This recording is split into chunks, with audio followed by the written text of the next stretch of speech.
100 ವರ್ಷಗಳ ಹಿಂದೆ ಬಂಡೋಪಂತ ಕಣವಿಗೆಯವರ ಒಂದು ದಾನದ ಹಣದಿಂದ 6 ಜನ doctor Shri B V Belavi ಅವರ ಅಧ್ಯಕ್ಷತೆಯಲ್ಲಿ ಈ ಸಂಸ್ಥೆಯನ್ನು ಪ್ರಾರಂಭ ಮಾಡಿದರು ಅಂತಂದ್ರೆ ಆ 6 ಜನರಿಗೆ ಮತ್ತು ಡಾಕ್ಟರ್ ಶ್ರೀ ಬಂಡೋಪಂತ್ ಅವರಿಗೆ ಯಾವ ರೀತಿಯ ಒಂದು ಕಳಕಳಿ ಸಮಾಜದ ಬಗ್ಗೆ ಇದ್ದಿರಬಹುದು ಅಂತನ್ನೋದನ್ನು ನಾವು ಅರ್ಥ ಮಾಡ್ಕೊಳ್ಬೋದು. ಇವತ್ತು ದೇಶದೊಳಗೆ ಎಕಾನಮಿ ಬೆಳೆದದೆ, ಪ್ರಯತ್ನ ಪಟ್ಟರೆ ಒಂದಿಷ್ಟು ದುಡ್ಡು ನಾವು ಫಂಡ್ ರೇಸಿಂಗ್ ಆ್ಯಕ್ಟಿವಿಟಿ ಮಾಡ್ಬೋದು. ಬೇಕಂದರೆ ಭಾಳಷ್ಟು ಜನ ಬೇಕು ಬೇಡ ಅನ್ನೋದ್ರ ಬಗ್ಗೆನೂ ಚರ್ಚೆಯಲ್ಲಿದ್ದಾರೆ. ನಾವು ಸರ್ಕಾರದ ಏಡ್ ಮಾಡಿಸ್ಕೊಳ್ಳಿಕ್ಕೆ ಪ್ರಯತ್ನ ಮಾಡಿ ಸ್ವಲ್ಪ ಮಟ್ಟಿನ ಒಂದು ನಮ್ಮ ಸ್ಯಾಲ್ರಿಯ ಕಂಪೋನೆಂಟನ್ನು ಸ್ವಲ್ಪ ಮಟ್ಟಿನ ಭಾರವನ್ನು ಇಳಿಸ್ಕೋಬೋದು.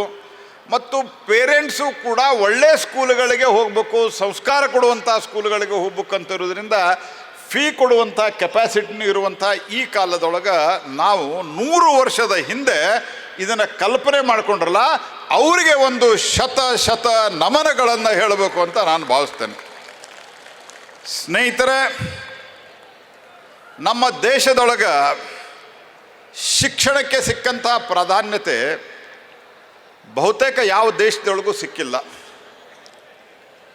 ನಮ್ಮ ದೇಶದೊಳಗೆ ಯಾವಾಗ ಮಾನವತೆ ಶೈಶಾವಸ್ಥೆಯಲ್ಲಿ ಇತ್ತು, ಯಾವ ದೇಶಗಳಲ್ಲಿ ಮುಂದುವರೆದಂಥ ದೇಶಗಳಂತ ಕರ್ಕೊಂಡು ಬಂದಂಥ ದೇಶಗಳಲ್ಲಿ ಇನ್ನೂ ಅನೇಕ ರೀತಿಯಾದಂಥ ಕಲ್ಪನಾ ದಾರಿದ್ರ್ಯದಿಂದ ಬಳಲ್ತಾ ಇದ್ದಂಥ ಸಂದರ್ಭದಲ್ಲಿ ನಮ್ಮ ದೇಶದಲ್ಲಿ ನೂರಾರು ಯೂನಿವರ್ಸಿಟಿಗಳಿದ್ದು. ಎಂತಿಂಥ ಯೂನಿವರ್ಸಿಟಿ? ನಲಂದಾ ವಿಶ್ವವಿದ್ಯಾಲಯ, ವಿಕ್ರಮಶಿಲಾ, ತಕ್ಷಶಿಲಾ, ಕಾಶ್ಮೀರ, ವಾರಣಾಸಿ. ಈ ವಿಶ್ವವಿದ್ಯಾಲಯಗಳಲ್ಲಿ ಜ್ಞಾನದ ಅಗಾಧವಾದಂಥ ಸಂಪಾದನೆ ಮಾಡಲಿಕ್ಕೆ ಅವಕಾಶ ಇತ್ತು. Information filling was not the motto of the education in our country. ನಮ್ಮ ದೇಶದೊಳಗೆ ಎಂದು ಏನಾದರೂ ಒಂದಿಷ್ಟು ಮಾಹಿತಿಯನ್ನು ತುರುಕಿ ಕಳಿಸಿ ಅವ್ರನ್ನ ಗ್ರ್ಯಾಜುಯೇಟ್ ಮಾಡಿ ಅವ್ರನ್ನ ಮತ್ತೊಬ್ಬರ ಕಡೆ ಕೆಲಸ ಮಾಡಲಿಕ್ಕೆ ಕಳಿಸ್ಕೊಡುವಂಥ ಒಂದು ಸಿಸ್ಟಮ್ ನಮ್ಮ ದೇಶದೊಳಗೆ ಇರಲಿಲ್ಲ. ನಮ್ಮಲ್ಲಿ ಎಂಥ ಕಲ್ಪನೆ ಇತ್ತು ಅಂತಂದ್ರೆ, ವಿದ್ಯಾಯ ಅಮೃತಂ ಅಷ್ಟುತೆ, ಯಾರು ವಿದ್ಯೆಯನ್ನು ಗಳಿಸ್ತಾರ, ಯಾರು ಜ್ಞಾನವನ್ನು ಗಳಿಸ್ತಾರ, ಅವರು ಅಮೃತತ್ವವನ್ನು ಪಡಿತಾರ ಅನ್ನುವಂಥ ಒಂದು ಅಗಾಧವಾದಂಥ ಕಲ್ಪನೆ ಇದ್ದಂಥ ದೇಶ. ಜಗತ್ತಿನಲ್ಲಿ ಜ್ಞಾನಕ್ಕೆ ಒಂದು ಮಾನ್ಯತೆಯನ್ನು ಯಾವುದಾದ್ರೂ ಕೊಟ್ಟಂಥ ಒಂದು ದೇಶ ಇದ್ದರೆ ಅದು ಕೇವಲ ಭಾರತ ಮಾತ್ರ. ಸ್ನೇಹಿತರೆ, ನಾನು ಈಗ ಹೇಳಿದಾಗ ಅನೇಕರಿಗೆ ಕಲ್ಪನೆಗಳು ಅಥವಾ ಇವರು ಒಂದು ವಿಚಾರಧಾರೆಗೆ ಸೇರಿದವರು, ಆ ವಿಚಾರಧಾರೆಯ ಆಧಾರದ ಮೇಲೆ ಅಷ್ಟೇ ನಾನು ಮಾತಾಡೋದಿಲ್ಲ. ನಮ್ಮ ಇತಿಹಾಸ ನಮಗೆ ಈ ಒಂದು ಇತಿಹಾಸವನ್ನು ನಾವು ಸರಿಯಾಗಿ ಅಧ್ಯಯನ ಮಾಡಿದರೆ ನೋಡ್ರಿ, ಯಾವ ಕಾಲದೊಳಗೆ ಸೂರ್ಯ ಭೂಮಿಯ ಸುತ್ತ ಮೇಲೆ ಸುತ್ತಿರ್ತಾನೆ, ಭೂಮಿ ಅದು ಚೌಕಾಕಾರದಲ್ಲಿದೆ ಅಂತ ಹೇಳಿದಂಥ ಕಾಲದಲ್ಲಿ ಜಗತ್ತಿನಲ್ಲಿ ಏಕೈಕ ದೇಶ, ಏಕೈಕ ಜ್ಞಾನವಂತ ಜನ ಭೂಮಂಡಲ ಅಂತ ಕರೆದಂಥ ಯಾವುದಾದ್ರೂ ಒಂದು ದೇಶ ಇದ್ದರೆ ಅದು ಭಾರತ. ಸ್ನೇಹಿತರೆ, ಭೂಮಂಡಲ, ಭೂಗೋಳ ಅಂದ್ರೇನು? ಭೂಮಂಡಲ ಅಂತಂದ್ರೇನು? ಮಂಡಲ ಆಕಾರದಲ್ಲಿರುವಂಥ ಭೂಮಿ. ಇದನ್ನು ಭೂಮಂಡಲ ಅಂತ ಕರೆದೀವಿ ನಾವು. ಯಾವ ಕಾಲದಿಂದ? ಅಖಂಡ ಮಂಡಲಾಕಾರಂ ಅನ್ನುವಂಥ ಶ್ಲೋಕ ಏನು ನಾವು ಹೇಳ್ತಾ ಇದ್ವಲ್ಲ, ಅಖಂಡ ಮಂಡಲ ಆಕಾರಂ. ಯಾವಾಗಿದು? ಯಾವ ಕಾಲದಲ್ಲಿ? ವೇದ ಉಪನಿಷತ್ ಕಾಲದಲ್ಲಿ ಅಖಂಡ ಮಂಡಲಾಕಾರಂ ಅಂತ ಹೇಳ್ತಾ ಇದ್ವಿ ನಾವು. ಅಖಂಡ ಮಂಡಲ ಅಂತಂದ್ರೇನು? ಮಂಡಲಾಕಾರದಲ್ಲಿ ಈ ಅಖಂಡ ಬ್ರಹ್ಮಾಂಡ ಇದೆ ಅನ್ನುವಂಥ ಸಂಗತಿಯನ್ನು ನಾವು ಹೇಳ್ತಾ ಇದ್ವಿ. ಇದರ ಅರ್ಥ, ಅಷ್ಟು ವರ್ಷಗಳ ಹಿಂದೆ ನಮಗೆ ಜ್ಞಾನೋದಯ ಆಗಿತ್ತು, ನಮ್ಮ ಜನರಿಗೆ ಜ್ಞಾನ ಇತ್ತು, ಈ ದೇಶ ಈ ಭೂಮಿ ಇದು ದುಂಡಗಿದೆ ಅಂತ. ಆದರೆ ಒಂದು ಯಾವುದೋ ಧರ್ಮ ಗ್ರಂಥದಲ್ಲಿ ಅದು ಚೌಕಾಕಾರವಾಗಿದೆ ಅಂತ ಹೇಳಿದ್ದಕ್ಕೆ ಇಲ್ಲ ಇಲ್ಲದ ಹಂಗಿಲ್ಲ ಅಂತ ಹೇಳಿದಂಥ ವಿಜ್ಞಾನಿಯನ್ನು ಜೈಲಿಗೆ ಹಾಕಿದ ಸಮಾಜ ಒಂದು ಕಡೆ ಇದ್ದರೆ, ಯಾವ ಕಾಲದಲ್ಲಿ ಅವರು ಶೈಶಾವಸ್ಥೆಯಲ್ಲಿದ್ದರು ಅವತ್ತು ಭೂಮಂಡಲ ಅಂತ ಹೇಳಿದಂಥ ದೇಶ ರೀ ನಮ್ಮದು. ನಮ್ಮ ದೇಶದೊಳಗೆ ಆರ್ಯಭಟ ಈಗ ವೈಜ್ಞಾನಿಕವಾಗಿ ಸೂರ್ಯಗ್ರಹಣ ಅದು ಇದು ಸ್ಟಡಿ ಮಾಡ್ತಾರೆ. ಆರ್ಯಭಟ ಆ ಕಾಲದಾಗ ಹೇಳಿದ್ದ, ಪೈಯಿನ ಬೆಲೆ ಆವಾಗ ಹೇಳಿದ್ದ, ಭೂಮಿ ಸೂರ್ಯನ ಸುತ್ತ ಸಿಕ್ಕಂತ ಆವಾಗ ಹೇಳಿದ್ದ. ಬ್ರಹ್ಮಗುಪ್ತ ಜೀರೋ ಮತ್ತು ನೆಗೆಟಿವ್ದ ಫಾರ್ಮುಲೇಷನ್ ಮಾಡಿದ್ದ. ವರಾಹಮೀರ ಭಾರತದ ಮನ್ಸೂನು ವೈಜ್ಞಾನಿಕ ಕಾರಣ ಹವಾಮಾನ ಬದಲಾವಣೆ ಅವತ್ತು ಹೇಳಿದ್ದ ವರಾಹಮೀರ. ಚರಕ ನಮ್ಮ ಇಮ್ಯುನಿಟಿ ಸಿಸ್ಟಮ್ ಬಗ್ಗೆ, ನಮ್ಮ ಮೆಟಬಾಲಿಸಮ್ ಬಗ್ಗೆ ಆ ಕಾಲದಲ್ಲಿ ಹೇಳಿದ್ದ. ಸುಶ್ರುತ ನಮ್ಮ ದೇಹದ ಎನಾಟಮಿ ಬಗ್ಗೆ ಹೇಳಿದ್ದ. ಇಂಥ ಅಗಾಧವಾದಂಥ ದೇಶದೊಳಗೆ ಫಾದರ್ ಆಫ್ ಫೋರ್ಜರಿ ಸುಶ್ರುತ. ನಮಗೆ ಅನೇಕರಿಗೆ ಗೊತ್ತಿಲ್ಲ, ದೆಹಲಿಯೊಳಗೆ ಗುಪ್ತರ ಕಾಲದಲ್ಲಿ ವಿಕ್ರಮಾದಿತ್ಯನ ಒಂದು ಕಬ್ಬಿಣದ ಸ್ತಂಭ ನಿರ್ಮಾಣಗೊಂಡದು. ಎಷ್ಟು ವರ್ಷದಿಂದ? 1600 ವರ್ಷದಿಂದ ಕಬ್ಬಿಣದು ಸ್ಥಾಪನೆಗೊಂಡದ. 1600 ವರ್ಷಗಳ ಹಿಂದೆ ಎಂಥ ವಿಜ್ಞಾನವನ್ನು ಎಂಥ ಜ್ಞಾನವನ್ನು ಸಂಪಾದನೆ ಮಾಡಿರ್ಬೋದು. ಇವತ್ತಿಗೂ ಟೂರಿಸ್ಟ್ ಹೋದವ್ರು ನೋಡಿ ಬರ್ರಿ, ಅದಕ್ಕೆ ಜಂಗ್ ಹಿಡಿದಿಲ್ಲರಿ, ತುಕ್ಕು ಹಿಡಿದಿಲ್ಲ ಅದಕ್ಕೆ. ಆದರೆ ನಮ್ಮ ದೇಶದೊಳಗೆ ಏನಾಯ್ತು? ನಮ್ಮ 1835 ಇತ್ತೀಚೆಗೆ ಪ್ರಧಾನಮಂತ್ರಿಗಳು ಅದನ್ನು ಮೆನ್ಷನ್ ಮಾಡಿದರು. ಲಾರ್ಡ್ ಮೆಕಾಲೆ ದೇಶಕ್ಕೆ ಬಂದು ಇಡೀ ದೇಶವನ್ನು ಸುತ್ತಾನೆ. ಆಗ ಪಾಕಿಸ್ತಾನ ಬಾಂಗ್ಲಾದೇಶನೂ ಒಟ್ಟಿಗೆ ಇದ್ವಿ. ಇಡೀ ದೇಶವನ್ನು ಸುತ್ತಾನೆ. ಇಡೀ ದೇಶವನ್ನು ಸುತ್ತಿ ಹೇಳ್ತಾನೆ,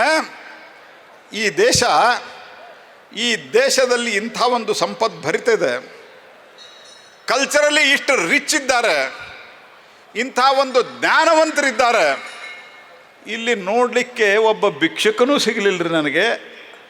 ಅಂಥ ದೇಶವನ್ನು ನಾವು 100 ವರ್ಷಗಳ ಕಾಲ ಆಳಬೇಕು ಅಂತಂದರೆ ಈ ದೇಶದಲ್ಲಿ ನಾವು ಇಲ್ಲಿನ ಏನು ಅವರು ಕರಿತಾ ಇದ್ರು ನಮ್ಮನ್ನು ಬ್ರೌನ್ ಸ್ಕಿನ್ ಅಂತ, ಅಥವಾ ಕಪ್ಪು ಚರ್ಮದ ಇಂಗ್ಲೀಷರನ್ನ ಕ್ರಿಯೇಟ್ ಮಾಡಬೇಕು. ಅದಕ್ಕೆ ಇವರಲ್ಲಿ ಒಂದು ಪರಿವರ್ತನೆ ತರಬೇಕಾಗಿದ್ದು, ಆ ಪರಿವರ್ತನೆ ಎಜುಕೇಷನ್ದಲ್ಲಿ ತರಬೇಕು ಅಂತ ಹೇಳಿದರು.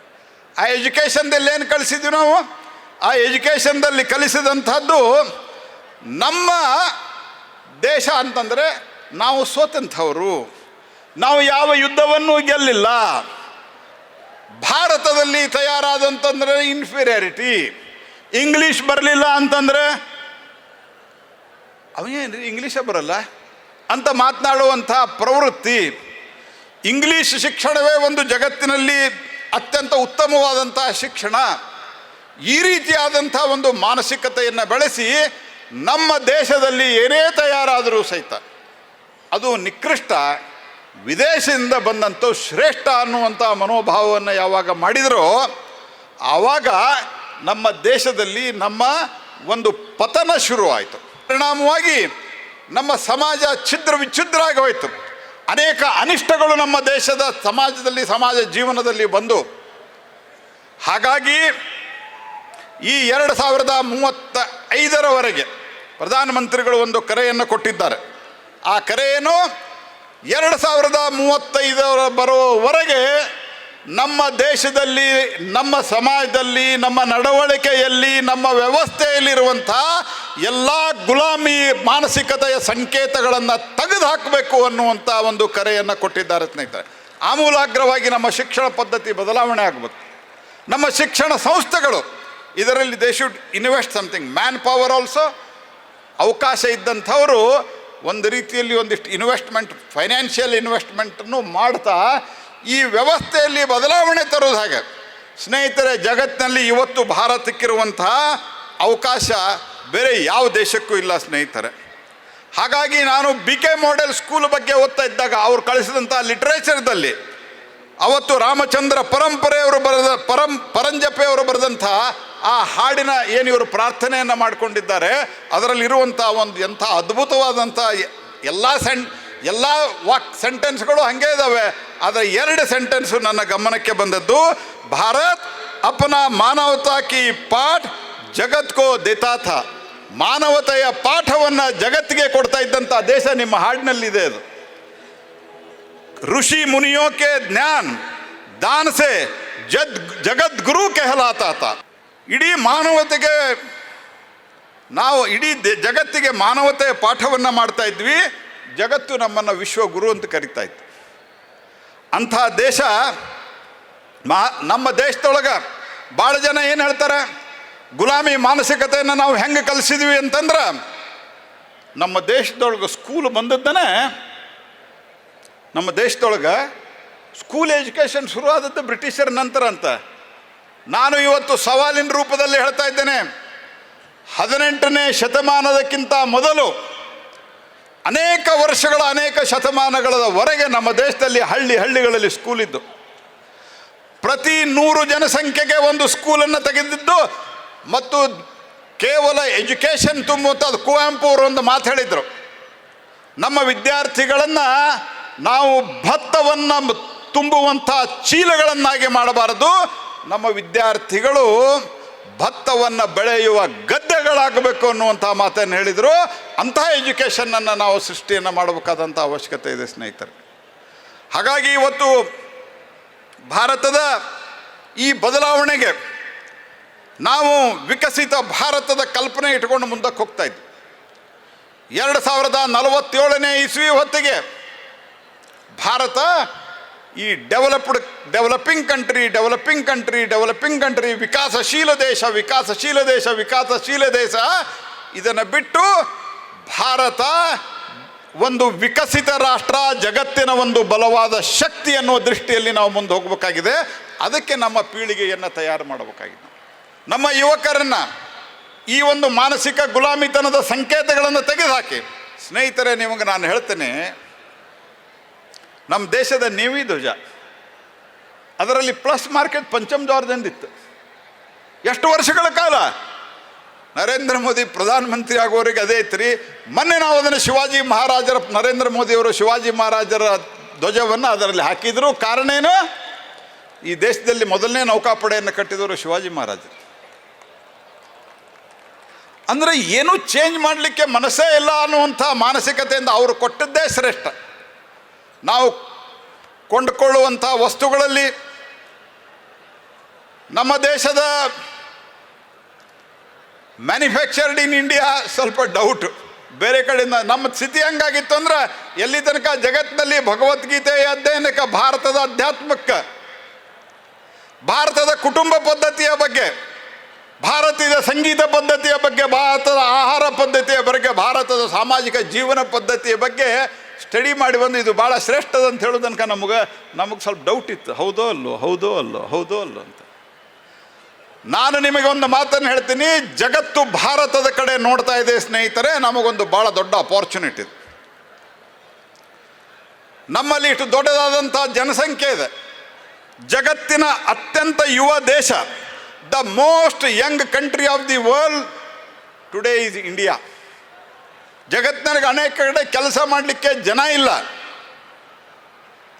ಭಾರತದ ಆರ್ಥಿಕತೆ ಜಗತ್ತಿನ 4ನೇ ಅತಿ ದೊಡ್ಡ ಆರ್ಥಿಕ ಶಕ್ತಿಯಾಗಿ ಇವತ್ತು ಭಾರತ ಹೊರಹೊಮ್ಮಿದೆ ಸ್ನೇಹಿತರೆ. V are the 4th largest economy, biggest economy of the world today. ಜಗತ್ತು ನಮ್ಮ ಕಡೆ ಆಸೆಗಣ್ಣಿನಿಂದ ನೋಡ್ತಾ ಇದೆ. ಒಂದು ಕಾಲದಲ್ಲಿ 27% of the contribution of the GDP was from India alone. 27%, 27% of the GDP was contributed by India.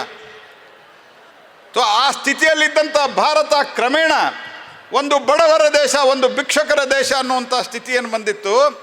ಆ ಸ್ಥಿತಿಯಿಂದ ಇವತ್ತು ಕೇವಲ 10-11 ವರ್ಷದ ಹಿಂದೆ ನಮ್ಮ ದೇಶವನ್ನು ಫ್ರಜೈಲ್ 5 ಎಕಾನಮಿ ಅಂತ ಕರಿತಾ ಇದ್ದರು. ಜಗತ್ತಿನ ಅತ್ಯಂತ ದುರ್ಬಲ 5 ಎಕಾನಮಿಗಳಲ್ಲಿ ಭಾರತ ಒಂದಾಗಿತ್ತು. ಇವತ್ತು ಜಗತ್ತಿನ 4ನೇ ಅತಿ ದೊಡ್ಡ ಆರ್ಥಿಕ ಶಕ್ತಿಯಾಗಿ ಹೊರಹೊಮ್ಮಿದ್ದೇವೆ. ಯಾವ ಇಂಗ್ಲೆಂಡ್ ನಮ್ಮನ್ನು 200 ವರ್ಷಗಳ ಕಾಲ ಆಡಳಿತ ಮಾಡಿತ್ತೋ ಆ ಇಂಗ್ಲೆಂಡನ್ನು ಹಿಂದಕ್ಕೆ ಹಾಕಿ ಇವತ್ತು ಭಾರತ 4ನೇ ಸ್ಥಾನದಲ್ಲಿದೆ ಸ್ನೇಹಿತರೆ. ಜಗತ್ತಿನ 4ನೇ ಸ್ಥಾನ. 200 ವರ್ಷಗಳ ಕಾಲ ನಮ್ಮನ್ನು ಆಳಿದ್ರು ಅವರು. ಈ ದೇಶದಿಂದ ಲೂಟಿ ಮಾಡ್ತಾ ಎಲ್ಲವನ್ನು ತೆಗೆದುಕೊಂಡು ಹೋಗಿ ಈ ದೇಶವನ್ನು ಸಂಪದ್ಭರಿತವಾದಂಥ ದೇಶವನ್ನು ಶೂನ್ಯವಾಗುವಂಥ ಪ್ರಯತ್ನ ಮಾಡಿದರೂ ಸಹಿತ ಈ ಒಂದು ಬದಲಾವಣೆ ಇವತ್ತು ದೇಶದಲ್ಲಿ ಕಾಣ್ತಾ ಇದೆ ಸ್ನೇಹಿತರೆ. ನಾವು ಮಾಡಬೇಕಾಗಿದ್ದಂಥದ್ದು ಇಷ್ಟದೆ. ನಮ್ಮ ಇವತ್ತಿನ ಟೆಕ್ನಾಲಜಿಯನ್ನು ಉಪಯೋಗ ಮಾಡ್ತಾ ಇವತ್ತಿನ ಜಗತ್ತಿನಲ್ಲಿ ಬರುವಂಥ ಎಲ್ಲ ಜ್ಞಾನಗಳನ್ನು, ಎಲ್ಲ ಕಡೆಯಿಂದ ಬರುವಂಥ ಜ್ಞಾನಗಳನ್ನು ಸ್ವೀಕಾರ ಮಾಡಿ ನಮ್ಮ ದೇಶದ ಬಗ್ಗೆ ಅಪಾರವಾದಂಥ ಅಭಿಮಾನವನ್ನು ಇಟ್ಟುಕೊಂಡು ನಾವು ನಮ್ಮ ದೇಶವನ್ನು ಕಟ್ಟಬೇಕು. ಅದಕ್ಕಾಗಿ ಇವತ್ತು ನ್ಯೂ ಎಜುಕೇಷನ್ ಪಾಲಿಸಿಯನ್ನು ನಾವು ತಂದಿದ್ದೆವು. ಈ ನ್ಯೂ ಎಜುಕೇಷನ್ ಪಾಲಿಸಿಯಲ್ಲಿ ನಮ್ಮ ದೇಶದ ಬಗ್ಗೆ, ನಮ್ಮ ಜ್ಞಾನದ ಬಗ್ಗೆ, ಅದರ ಜೊತೆಯಲ್ಲಿ ಇದರಲ್ಲಿ ಯಾವುದೇ ಕೇಸರೀಕರಣ ಪಾಸರೀಕರಣ ಏನಿಲ್ಲ. ಜಗತ್ತಿಗೆ ಇವತ್ತು ಬೇಕಾದಂಥ ಜ್ಞಾನ ಮತ್ತು ಭಾರತದ ಬಗ್ಗೆ ಗೌರವವನ್ನು ಹೆಚ್ಚಿಸುವಂಥ ಸಂಗತಿಗಳನ್ನು ಮಾತ್ರ ನಾವು ಹೇಳಿದ್ದೆ. ಹಾಗಾಗಿ ಈ ಎಲ್ಲ ಸಂಗತಿಗಳನ್ನು ನಮ್ಮ ದೇಶದ ಭಾಷೆಗಳು, ನೀವು ಭಾಷೆಗಳ ಬಗ್ಗೆ ವಿಚಾರ ಮಾಡಿರಿ ಒಂದು ಕ್ಷಣ. ನೀವು ಯಾವ ಭಾಷೆ ರೀ? ಭಾಳಷ್ಟು ಜನ ಇವತ್ತು ಮನೆಯೊಳಗೆ ನಮ್ಮ ಸ್ಥಿತಿ ಹೆಂಗಾಗ್ಯದ ಅಂತಂದ್ರೆ, ನಾವೊಂದು ಮನೆಗೆ ಹೋಗಿದ್ದು ಕೆಲವು ವರ್ಷಗಳ ಹಿಂದೆ. ನಾನು ಲೋಕಸಭಾ ಸದಸ್ಯ ಮೊದಲೇ ಸರ್ತಿ ಆದಾಗ ನಮ್ಮ ದೋಸ್ತನ ಮನೆಗೆ. ಅವನ ಹೆಂಡತಿ ಒಂದು 30 ವರ್ಷದ ಹಿಂದೆ ಇರ್ಬೋದು. ಅವನ ಹೆಂಡತಿ ಅವನಿಗೆ ಮಗಳಿಗೆ ಬೈತಾ ಇದ್ಲು. ಅವ್ವ ಅಂತ ಕರೆದಿದ್ದ. ಹುಡುಗ ಏನು ಮಾಡಿ ತಪ್ಪಂದ್ರೆ ಅವ್ವ ಮಮ್ಮಿ ಅನ್ನಂತ. ಯಾವ ಮಾನಸಿಕ ಒಂದು ಇದರಲ್ಲಿ ನಾವು ಇದ್ದೀವಿ ಅಂತಂದ್ರೆ, ಆದರೆ ನಮ್ಮ ದೇಶದ ಭಾಷೆ, ನಮ್ಮ ಕನ್ನಡಕ್ಕೆ 2000 ವರ್ಷದ ಇತಿಹಾಸ ಇದೆ. ಇಂಗ್ಲೀಷಿಗೆ 500 ವರ್ಷದ ಇತಿಹಾಸ ಇದೆ. ಇಂಗ್ಲೀಷ್ದೊಳಗೆ ನೀವು ನೋಡ್ರಿ ಪ್ರೊನೌನ್ಸ್, ಇಂಗ್ಲೀಷದ ಬಗ್ಗೆ ನನ್ನ ವಿರೋಧ ಇಲ್ಲ, ಇಂಗ್ಲೀಷ್ ಕಲೀಲಿ. ನಾನು ಜಗತ್ತಿನ ಯಾವ್ಯಾವ ದೇಶಕ್ಕೆ ಹೋಗಿ ಅಲ್ಲಿ ಇಂಗ್ಲೀಷ್ದಾಗ ಮಾತಾಡ್ತೀನಿ. ನಾನು ಇಂಗ್ಲೀಷ್ ನಾನು ಭಾಳ ಎಕ್ಸ್ಪರ್ಟ್ ಅಲ್ಲ, ಬಟ್ ಸ್ವಲ್ಪ ಮಟ್ಟಿಗೆ ಮಾತಾಡುವಷ್ಟು ಬರ್ತದೆ ನನಗೆ. ಆದರೆ ದಟ್ ಡಸಂಟ್ ಮೀನ್, ಅದರ ಅರ್ಥ ಏನು ಅಂತಂದ್ರೆ, ನಮ್ಮ ದೇಶದ ಎಲ್ಲ ಭಾಷೆಗಳು ಸಹಿತ ಅತ್ಯಂತ ಪುರಾತನವಾದಂಥ ಭಾಷೆಗಳು. ನಾವು ಇವತ್ತು ಮಾಡಬೇಕಾಗಿರುವಂಥದ್ದಿಷ್ಟೇ, ನಾವು ನಮ್ಮ ದೇಶವನ್ನು ಪ್ರೀತಿಸುವುದನ್ನು ಕಲಿಸುವುದರ ಜೊತೆಗೆ ನಮ್ಮ ದೇಶಕ್ಕೆ ಅಭಿಮಾನ ಪಡುವುದನ್ನು ನಾವು ಕಲಿಸ್ಬೇಕಾಗಿದೆ. ಜಗತ್ತು ನಮ್ಮನ್ನು ಸ್ವೀಕಾರ ಮಾಡ್ತಾ ಇದೆ. ಇವತ್ತು ನಮ್ಮ ಮ್ಯಾನುಫ್ಯಾಕ್ಚರಿಂಗ್ ಕೆಪಾಸಿಟಿ ಜಾಸ್ತಿ ಆಗ್ತಾಯಿದೆ, ನಮ್ಮ ಇನ್ಫ್ರಾಸ್ಟ್ರಕ್ಚರ್ ಕೆಪಾಸಿಟಿ ಜಾಸ್ತಿ ಆಗ್ತಾ ಇದೆ. ಕೇವಲ 10-12 ವರ್ಷದಿಂದ ನಾವು ಎಲ್ಲ ಇಂಪೋರ್ಟ್ ಮಾಡ್ತಾಯಿದ್ವಿ, ಡಿಫೆನ್ಸ್ ಸಂಬಂಧಿಸಿದಂಥದ್ದು, ಡಿಫೆನ್ಸ್ ಇಕ್ವಿಪ್ಮೆಂಟ್. ಇವತ್ತು ಜಗತ್ತಿನ ಅನೇಕ ದೇಶಗಳಿಗೆ ಬ್ರಹ್ಮೋಸದ ಆರ್ಡರ್ ಇಷ್ಟು ಜಾಸ್ತಿ ಆಗಿದೆ. ಜಗತ್ತಿನ ಅನೇಕ ದೇಶಗಳಿಗೆ ಅದರ ಜೊತೆಯಲ್ಲಿ ಅನೇಕ ಇಕ್ವಿಪ್ಮೆಂಟ್ಗಳು ಅವು ಎಲ್ಲವೂ ಸಹಿತ ಇವತ್ತು ಭಾರತದಲ್ಲಿ ತಯಾರಾಗ್ತಾಯಿದೆ. ಭಾರತದಲ್ಲಿ ಟೆಕ್ನಾಲಜಿಯನ್ನು ಸುಧಾರಣೆ ಮಾಡಲಿಕ್ಕೆ ಸೆಮಿ ಕಂಡಕ್ಟರಿಂದ ಹಿಡ್ಕೊಂಡು ಹೊಸ ಸಾಫ್ಟ್ವೇರ್ ಬಗ್ಗೆ AI ಟೆಕ್ನಾಲಜಿಯವರೆಗೂ ಸಹಿತ ಇವತ್ತು ಭಾರತದಲ್ಲಿ ನಾವು ಅದಕ್ಕೆ ಇನ್ವೆಸ್ಟ್ಮೆಂಟ್ ಮಾಡ್ತಾ ಇದ್ದೀವಿ. ಸೂರ್ಯನಿಂದ ವಿದ್ಯುತ್ ತಯಾರು ಮಾಡ್ಬೋದು, ಗೊತ್ತಿರಲಿಲ್ಲ ಅಂತಿಲ್ಲ, ಆದರೆ ನಮ್ಮ ದೇಶದಾಗ ಆಗ್ತಿರಲಿಲ್ಲ. ಇವತ್ತು 2013ನೇ ಇಸ್ವಿಯೊಳಗೆ 2 ಗಿಗಾವ್ಯಾಟ್ ಇತ್ತು ನಮ್ಮದು ವಿದ್ಯುತ್ ಉತ್ಪಾದನೆ ಸೂರ್ಯ ಕಿರಣದಿಂದ. ಇವತ್ತು 127 ಗಿಗಾವಾಟ್ ಉತ್ಪಾದನೆಯನ್ನು ಮಾಡ್ತೀವಿ. ಭಾರತ ಕೇವಲ 12 ವರ್ಷದ ಹಿಂದೆ ಇಲೆಕ್ಟ್ರಿಸಿಟಿಯಲ್ಲಿ ಶಾರ್ಟೇಜ್ ಇದ್ದಂಥ ಭಾರತ ಇವತ್ತು we are net surplus in electricity, we are exporting the electricity. ಭಾರತದಲ್ಲಿ ತಯಾರಾದ ವಸ್ತುಗಳನ್ನು ಸ್ವೀಕಾರ ಮಾಡ್ತಾ ಇದ್ದಾರೆ. ನಾನು ಜರ್ಮನಿಗೆ ಹೋಗಿದ್ದೆ. ಜರ್ಮನಿಯಲ್ಲಿ ಡಿಮಾಂಡ್ ಏನು? ನಿಮ್ಮ ಸ್ಕಿಲ್ಡ್ ಜನ ನಮ್ಮ ಕಡೆಯಲ್ಲಿ ಕಳಿಸ್ಕೊಡ್ರಿ ಅಂತ. They need it. ನಮ್ಮ ಕಡೆಯಿಂದ ತಯಾರಾದಂಥ ವಸ್ತುಗಳನ್ನು ತೆಗೆದುಕೊಳ್ಳಿಕ್ಕೆ ತಯಾರಿದ್ದಾರೆ. ಭಾರತದ ಜೊತೆಗೆ ಇಂಥ ಎಲ್ಲ ಜಾಗತಿಕ ಒಂದು ವೈರುಧ್ಯದಲ್ಲಿ ಸಹಿತ ಅನೇಕರು ಇವತ್ತು ನಮ್ಮ ಜೊತೆ ಫ್ರೀ ಟ್ರೇಡ್ ಅಗ್ರಿಮೆಂಟ್ ಮಾಡ್ಕೊಳ್ಳಿಕ್ಕೆ ತಯಾರಿದ್ರು. ಇಂಗ್ಲೆಂಡ್ ಜೊತೆಗೆ ನಮ್ಮ ಫ್ರೀ ಟ್ರೇಡ್ ಅಗ್ರಿಮೆಂಟ್ ಆಯಿತು. ನ್ಯೂಜಿಲೆಂಡ್ ಜೊತೆಗೆ ಮೊನ್ನೆ ಅಪ್ರೂವಲ್ ಕೊಟ್ಟು ನಾನು ಇಲ್ಲಿ ಅಂದರೆ ನಮ್ಮ ಕ್ಯಾಬಿನೆಟ್ದಲ್ಲಿ ಪ್ರಧಾನಮಂತ್ರಿಗಳ ಅಧ್ಯಕ್ಷತೆಯಲ್ಲಿ ಅಪ್ರೂವಲ್ ಮಾಡಿ ನಾವು ಇಲ್ಲಿ ಬಂದಿದ್ದೆವು. ನ್ಯೂಜಿಲೆಂಡ್ ಜೊತೆಗೆ, ಆಸ್ಟ್ರೇಲಿಯಾ ಜೊತೆಗೆ, ಜಗತ್ತಿನ ಅತ್ಯಂತ ಪ್ರಮುಖ ದೇಶಗಳಂತ ಯಾವುದಿದ್ದು ಆ ಎಲ್ಲ ದೇಶಗಳು ಇವತ್ತು ಭಾರತ ಜೊತೆಗೆ ಫ್ರೀ ಟ್ರೇಡ್ ಅಗ್ರಿಮೆಂಟ್ ಮಾಡ್ಕೊಳ್ತಾವ. ನಮ್ಮ ಯುರೋಪಿಯನ್ ಯೂನಿಯನ್ದ ಎಲ್ಲ ಕಮಿಷನರ್ಸು ಇಲ್ಲಿ ಬಂದಿದ್ದರು. ಅವ್ರನ್ನ ನಾವು ಮಾರ್ಕೆಟಿಗೆ ಕರ್ಕೊಂಡು ಹೋಗಿದ್ವಿ.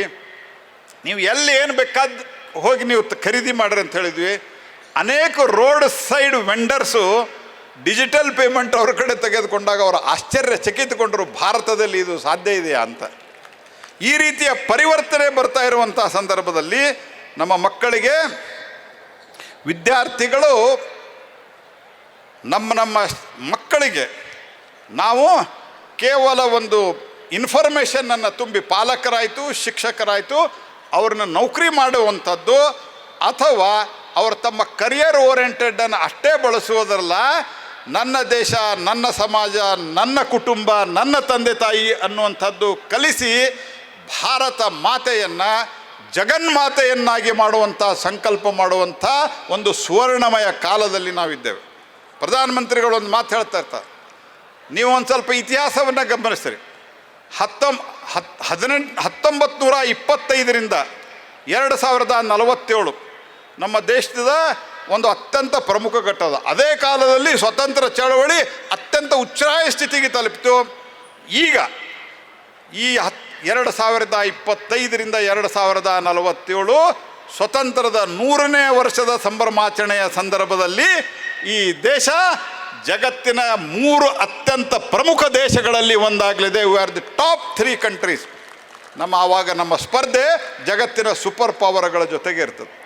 ಹಾಗಾಗಿ ನಮ್ಮ ಮನಸ್ಸಿನಲ್ಲಿರುವಂಥ ಮಾನಸಿಕ ಗುಲಾಮಿತನ, ನಮ್ಮ ಮನಸ್ಸಿನಲ್ಲಿರುವಂಥ ವಿದೇಶದಿಂದ ಬಂದಂಥದ್ದು ಶ್ರೇಷ್ಠ ಅನ್ನುವಂಥದ್ದನ್ನು ತೆಗೆದು ಹಾಕಲಿಕ್ಕೆ ನಾವು ನಮ್ಮ ವೈಯಕ್ತಿಕ ಜೀವನದಲ್ಲಿ ಸ್ವದೇಶಿ ಜೀವನ ಪದ್ಧತಿಯನ್ನು ನಮ್ಮ ಜೀವನದಲ್ಲಿ ಅಳವಡಿಸಿಕೊಳ್ಳಿ. ಸ್ವದೇಶಿ ಅಂತಂದ್ರೆ ನಾನು ವಿದೇಶದ ಕಂಪನಿಗಳದ್ದು ಹೇಳ್ತಾ ಇಲ್ಲ, ಯಾವುದು ಭಾರತದ ವ್ಯಕ್ತಿಯ, ಭಾರತದ ನಮ್ಮ ಜನರ ಪರಿಶ್ರಮದಿಂದ, ಅವರ ಬೆವರಿನಿಂದ ತಯಾರಾದಂಥ ಪ್ರಾಡಕ್ಟನ್ನು ಮಾತ್ರ ನಾನು ಕೊಂಡುಕೊಳ್ತೇನೆ ಅನ್ನುವಂಥ ಸಂಕಲ್ಪನೆ ಹೇಳಿದಾಗ 140 ಕೋಟಿಯ ಜನ ನಾವು 140 ಕೋಟಿ ಜನ ನಾವು ಖರೀದಿ ಮಾಡಲಿಕ್ಕೆ ಶುರು ಮಾಡಿದರೆ ಜಗತ್ತಿನ 25% ಮಾರ್ಕೆಟ್ ನಮ್ಮಲ್ಲೇ ಸಿಗ್ತದೆ. ನಾವು so we have got huge opportunity.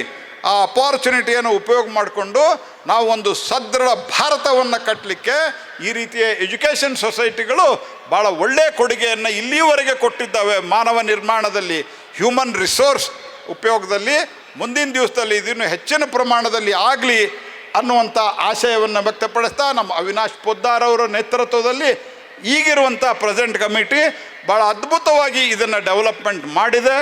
ಮುಂದಿನ ದಿವಸಗಳಲ್ಲಿ ಇನ್ನೂ ಹೆಚ್ಚಿನ ಒಂದು ಡೆವಲಪ್ಮೆಂಟ್ ಆಗಲಿ, ಹೊಸ ಹೊಸ ಇನ್ಸ್ಟಿಟ್ಯೂಟ್ಗಳು ಬರಲಿ. ನನಗೆ ಒಂದು ಭಾಳ ಸಂತೋಷ ಆಗಿರೋದು, ಬೆಳಗಾವಿಯಲ್ಲಿ ಇಷ್ಟೆಲ್ಲ ದೊಡ್ಡ ದೊಡ್ಡ ಸಂಸ್ಥೆಗಳಿದ್ದಾವೆ. ಪ್ರಭಾಕರ್ ಕೋರೆ ಅವ್ರದ್ದಿದ್ದಾವೆ, ಬೇರೆ ಬೇರೆ ಸಂಸ್ಥೆಗಳು, ದೊಡ್ಡ ದೊಡ್ಡ ಸಂಸ್ಥೆಗಳಿದ್ದಾವೆ. ಅದರ ಮಧ್ಯದಲ್ಲಿ ನೀವು ಇದನ್ನು 100 ವರ್ಷ ಇದನ್ನು ಪೂರೈಸಿರುವುದೇ ಒಂದು ಅತ್ಯಂತ ದೊಡ್ಡ ಸಾಧನೆ ಅಂತ ನಾನು ಭಾವಿಸಿದ್ದೇನೆ. ಚೆನ್ನಾಗಿ ನಡೆಸಿದ್ದೀರಿ. ಅನೇಕ ಸಾವಿರಾರು ವಿದ್ಯಾರ್ಥಿಗಳಿದ್ದಾರೆ. ಅವರೆಲ್ಲರಿಗೂ, ಹಳೆಯ ವಿದ್ಯಾರ್ಥಿಗಳಿಗೆ ಸನ್ಮಾನ್ಯ ಪ್ರಭಾಕರ್ ಕೋರೆ ಅವರು, ಯಾರು ಸ್ಥಿತಿವಂತರಿದ್ದೀರಿ ಅವರು ಈ ಸಂಸ್ಥೆಗೆ, ಯಾಕಂದರೆ ಯಾರೋ ಒಬ್ಬ ಬಂಡೋಪಂತವರು ದಾನ ಮಾಡಿದ್ದಕ್ಕೆ, ಬೆಳವಿಯವರು ದಾನ ಮಾಡಿದ್ದಕ್ಕೆ ನಿಮಗೆ ಈ ಹೈಸ್ಕೂಲ್ದಲ್ಲಿ, ಸ್ಕೂಲ್ದಲ್ಲಿ, ಕಾಲೇಜಲ್ಲಿ ಶಿಕ್ಷಣ ಸಿಕ್ಕಿದೆ. ಮುಂದಿನ ಪೀಳಿಗೆಗೆ ಶಿಕ್ಷಣ ಸಿಗಬೇಕು, ಚೆನ್ನಾಗಿ ಶಿಕ್ಷಣ ಸಿಗಬೇಕು, ಆಧುನಿಕತೆಗೆ ತಕ್ಕಂತೆ ಹೊಸ ಭಾರತವನ್ನೇ ನಿರ್ಮಾಣ ಮಾಡಲಿಕ್ಕೆ ಶಿಕ್ಷಣ ಸಿಗಬೇಕು ಅಂದರೆ ಯಾರು ಸ್ಥಿತಿವಂತರಿದ್ದೀರಿ ನಿಮ್ಮ ಕೈಯಿಂದ ಒಂದು ಸ್ವಲ್ಪ ಕೊಟ್ಟು ಸಂಸ್ಥೆಯನ್ನು ಇನ್ನೂ ಉನ್ನತ ಮಟ್ಟ ಕೇಳಿಸ್ರಿ.